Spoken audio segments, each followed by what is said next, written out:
साल पहले मान्यता क्यों दी थी? अब हम आधे में से कहाँ जाएं? साल थर्ड ईयर है लेकिन फर्स्ट ईयर के एग्जाम नहीं हुए हमारे। अपना अधिकार मांगते, नहीं किसी से भीख मांगते। आज वो मान्यता रद्द कर रहे हैं तो ये काम उनने पहले क्यों नहीं? हमको एग्जाम में बैठने का मौका मिलेगा।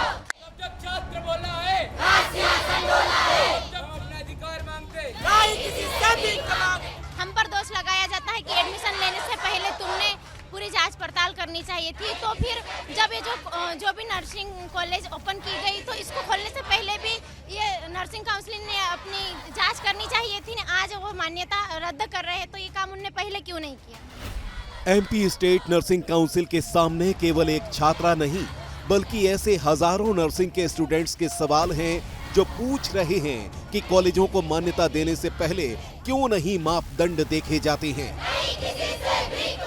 हम अपना अधिकार मांगते, नहीं किसी से भीख मांगते। एक बार जब छात्र लाखों रुपए की फीस भरकर एडमिशन ले लेता है तो उसके बाद मान्यता रद्द करने से उनके भविष्य पर संकट गहरा रहा है।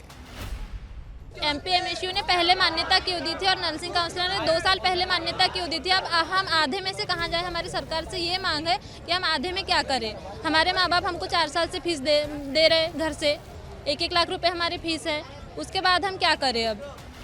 दरअसल हाई कोर्ट ने मध्य प्रदेश के 60 से ज्यादा नर्सिंग कॉलेजों को फर्जी करार देते हुए उनकी मान्यता निरस्त कर दी, जिसके बाद से कॉलेज बंद हो चुके हैं और हजारों छात्र सड़कों पर अलग अलग शहरों में प्रदर्शन कर रहे हैं।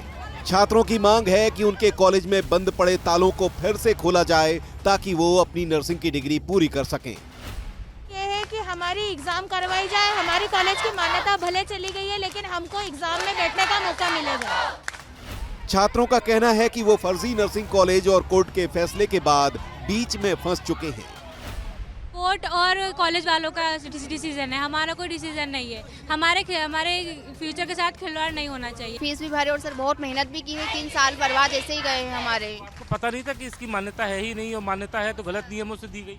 सर पहले तो थी लेकिन हमें पता नहीं था इसके बारे में कुछ। 4 साल से हम एक ही क्लास में पढ़ रहे हैं। कितने सालों से परीक्षा? अभी 3 साल से एग्जाम नहीं हुए, अभी साल थर्ड ईयर है लेकिन फर्स्ट ईयर के एग्जाम नहीं हुए हमारे।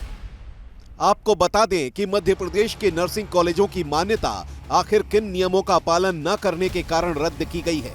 पहले नर्सिंग कॉलेज 23,000 वर्ग फीट की बिल्डिंग में बनाए जाने के नियम थे, हालांकि बाद में इसको 8,000 वर्ग फीट कर दिया गया, मगर कई कॉलेजों ने इन मापदंडों को पूरा नहीं किया। हमारे संवाददाता दुर्गेश साहू ने जबलपुर के ऐसे ही फर्जी कॉलेज की पड़ताल की जहां प्राइवेट स्कूल के 2 कमरों में भविष्य में आपका इलाज करने वाले नर्सों को पढ़ाया जाता है।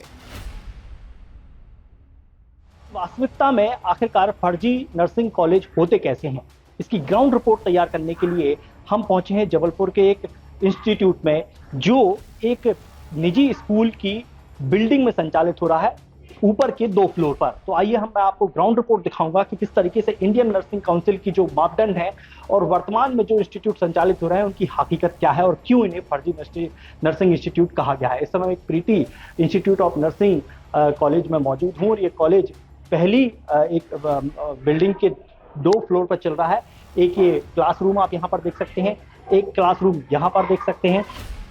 यही नहीं, आप जिन नर्सों से दवा या इंजेक्शन लेते हैं उनको कॉलेज में क्या सिखाया जाता है वो इस फर्जी कॉलेज में मौजूद लैब से जानिए। लॉक पड़ा हुआ है इस लेबोरेटरी में, लेकिन यहाँ पर आप देख सकते हैं वो वहाँ पर लिखा है फंडामेंटल लैब। और फंडामेंटल लैब की अगर हम बात करें तो तकरीबन अगर हम नियमों की बात करें जो INC के नियम है उसके मुताबिक तकरीबन 5,000 फुट स्क्वायर में लैब होना चाहिए, लेकिन यहाँ पर आप देख सकते हैं कि एक सिंगल हॉल में लैब संचालित हो रही है जिसमें फिलहाल ताला डाला हुआ है। जिन्होंने इस तरह के कॉलेजों से पढ़ाई की है वो आपका इलाज कैसे करेंगे, ये एक बार जरूर सोचिएगा।